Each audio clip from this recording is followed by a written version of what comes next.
The Celebrated Jumping Frog of Calaveras County by Mark Twain. Read by Douglas Hambley. In compliance with the request of a friend of mine who wrote me from the East, I called on good-natured, garrulous old Simon Wheeler and inquired after my friend's friend, Leonidas W. Smiley, as requested to do, and I hereunto append the result. I have a lurking suspicion that Leonidas W. Smiley is a myth, that my friend never knew such a personage, and that he only conjectured that if I asked old Wheeler about him, it would remind him of his infamous Jim Smiley, and he would go to work and bore me nearly to death with some infernal reminiscence of him as long and tedious as it should be useless to me. If that was the design, it certainly succeeded. I found Simon Wheeler dozing comfortably by the barroom stove of the old dilapidated tavern in the ancient mining camp of Angels, and I noticed that he was fat and bald-headed, and had an expression of winning gentleness and simplicity upon his tranquil countenance. He roused up and gave me good day.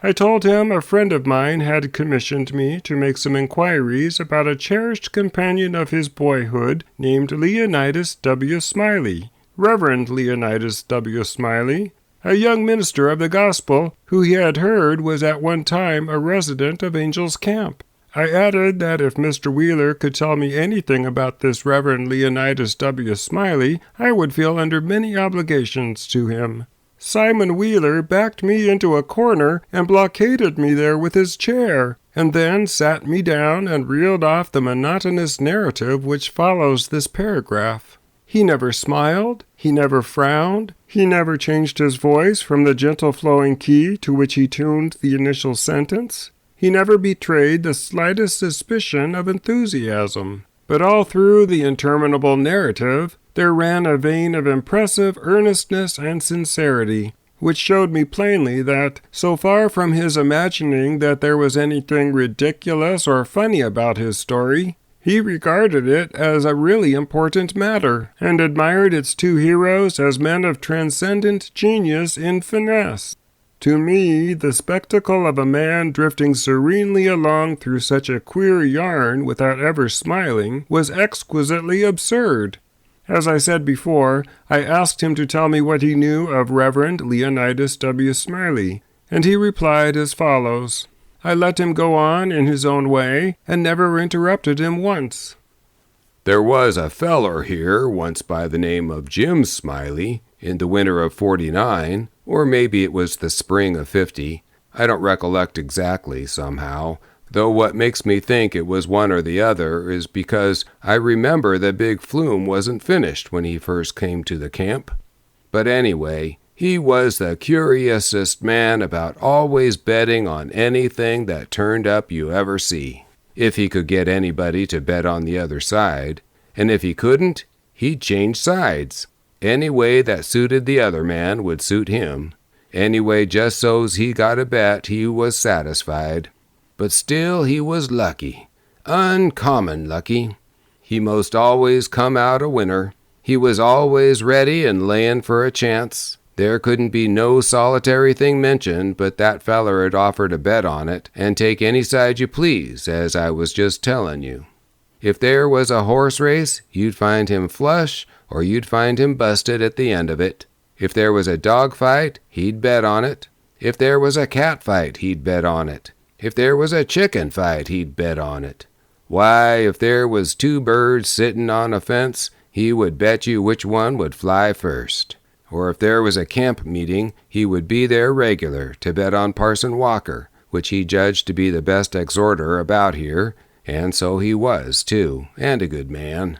If he even seen a straddle-bug start to go anywheres, he would bet you how long it would take him to get to wherever he was going to.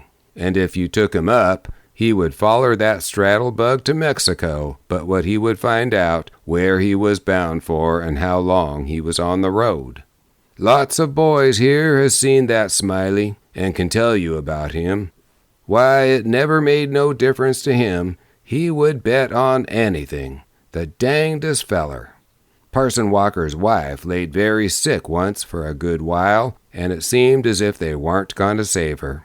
But one mornin' he come in, and Smiley asked how she was, and he said she was considerable better, thank the Lord for his infinite mercy, and comin' on so smart that with the blessing of Providence she'd get well yet. And Smiley, before he thought, says, "Well, I'll risk 2.5 that she don't anyway." This year Smiley had a mare. The boys called her the 15-minute nag, but that was only in fun, because of course she was faster than that. And he used to win money on that horse, for all she was so slow and always had the asthma or the distemper or the consumption or something of that kind. They used to give her 200 or 300 yards start and then pass her underway. But always at the fag end of the race, she'd get excited and desperate-like and come cavorting and straddling up and scattering her legs around limber, sometimes in the air and sometimes out to one side amongst the fences, and kicking up more dust and raising more racket with her coughing and sneezing and blowing her nose, and always fetch up at the stand just about a neck ahead, as near as you could cipher it down. And he had a little small bull pup that to look at him you'd think he warn't worth a cent, but to set around and look ornery and lay for a chance to steal something. But as soon as money was up on him, he was a different dog. His under jaw'd begin to stick out like the forecastle of a steamboat, and his teeth would uncover and shine savage like the furnaces, and a dog might tackle him and bully-rag him and bite him and throw him over his shoulder 2 or 3 times, and Andrew Jackson, which was the name of the pup, Andrew Jackson would never let on but what he was satisfied, and he hadn't expected nothing else. And then the bets being doubled and doubled on the other side all the time till the money was all up, and then all of a sudden he would grab that other dog just by the jint of his hind leg and freeze to it. Not chaw, you understand, but only just grip and hang on till they throwed the sponge if it was a year. Smiley always came out winner on that pup, till he harnessed a dog once that didn't have no hind legs because they'd been sawed off by a circular saw, and when the thing had gone along far enough and the money was all up, and he come to make a snatch for his pet Holt, he saw in a minute how he'd been imposed on, and how the other dog had him in the door, so to speak, and he 'peared surprised, and then he looked sort of discouraged like, and didn't try no more to win the fight, and so he got shucked out bad. He give Smiley a look as much as to say his heart was broke, and it was his fault for putting up a dog that hadn't no hind legs for him to take a holt of, which was his main dependence in a fight. And then he limped off a piece and laid down and died. It was a good pup, was that Andrew Jackson, and would have made a name for hisself if he'd lived, for the stuff was in him and he had genius. I know it, because he hadn't no opportunities to speak of, and it don't stand to reason that a dog could make such a fight as he could under them circumstances if he hadn't no talent. It always makes me feel sorry when I think of that last fight of his'n and the way it turned out. Well, this year Smiley had rat terriers and chicken cocks and tomcats and all them kind of things till you couldn't rest, and you couldn't fetch nothing for him to bet on but he'd match you. He catched a frog one day and took him home and said he'd calculated to educate him, and so he never done nothing for 3 months but set in his backyard and learn that frog to jump. And you bet you, he did learn him too. He'd give him a little punch behind, and the next minute you'd see that frog whirling in the air like a donut. See him turn one somerset, or maybe a couple, if he got a good start, and come down flat-footed and all right, like a cat. He got him up so in the matter of catching flies and kept him in practice so constant that he'd nail a fly every time as far as he could see 'em. Smiley said all a frog wanted was education, and he could do most anything, and I believe him.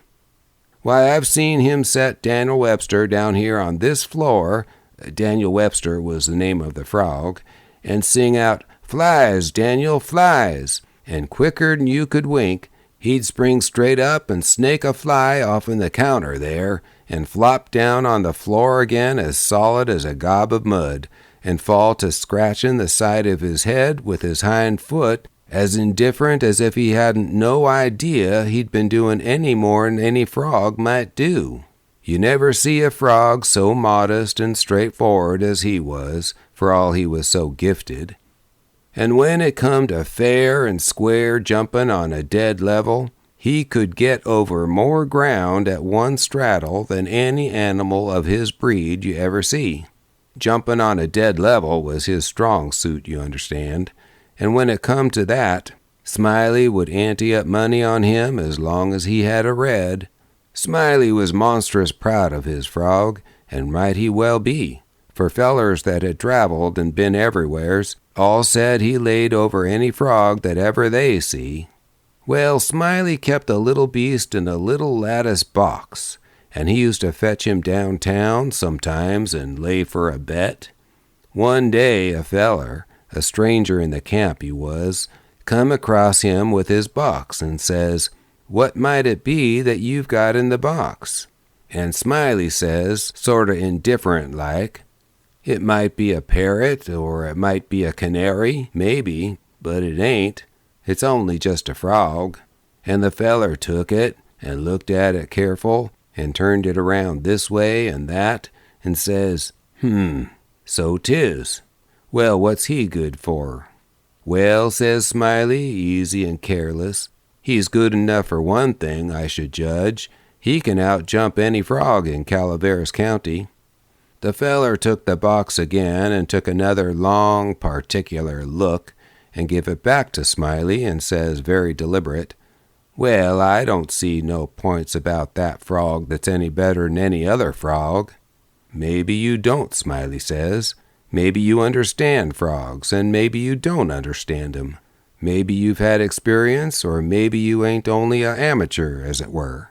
Anyways, I've got my opinion, and I'll risk $40 that he can outjump any frog in Calaveras County." And the feller studied him a minute and then says kinder sad like, "Well, I'm only a stranger here, and I ain't got no frog, but if I had a frog, I'd bet you." And then Smiley says, "That's all right. If you'll hold my box a minute, I'll go and get you a frog." And so the feller took the box and put up his $40 along with Smiley's and set down to wait. So he set there a good while, thinking to hisself, and then he got the frog out and prized his mouth open and took a teaspoon and filled him full of quail shot, filled him up pretty near to his chin, and set him on the floor. Smiley went to the swamp and slopped around in the mud for a long time, and finally he catched a frog and fetched him in and give him to this feller and says, "Now, if you're ready, set him alongside of Daniel with his 4 paws just even with Daniel, and I'll give the word." Then he says, 1, 2, 3, jump! And him and the feller touched up the frogs from behind, and the new frog hopped off. But Daniel give a heave and hoisted up his shoulders, so, like a Frenchman, but it wa'n't no use. He couldn't budge. He was planted as solid as an anvil, and he couldn't no more stir than if he was anchored out. Smiley was a good deal surprised, and he was disgusted, too. But he didn't have no idea what the matter was, of course. The feller took the money and started away, and when he was going out at the door, he sort of jerked his thumb over his shoulders this way at Daniel and says again, very deliberate, "Well, I don't see no points about that frog that's any better than any other frog." Smiley, he stood scratching his head and looking down at Daniel a long time, and at last he says, "I do wonder what in the nation that frog throwed off for. I wonder if there ain't something the matter with him. He appears to look mighty baggy somehow." And he catched Daniel up by the nape of the neck and lifted him up and says, "Why, blame my cats if he don't weigh 5 pound, and turned him upside down, and he belched out a double handful of shot. and then he see how it was, and he was the maddest man. He set the frog down and took out after the feller, but he never catched him, and Here Simon Wheeler heard his name called from the front yard, and got up to see what was wanted. And turning to me as he moved away, he said, "Just set where you are, stranger, and rest easy. I ain't going to be gone a second."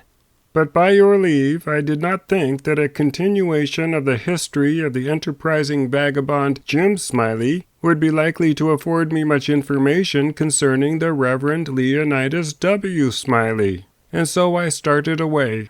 At the door I met the sociable Wheeler returning, and he buttonholed me and recommenced, "Well, this here Smiley had a yeller one-eyed cow that didn't have no tail, only just a short stump like a banana, and—" "Oh, hang Smiley and his afflicted cow," I muttered good-naturedly, and bidding the old gentleman good day, I departed.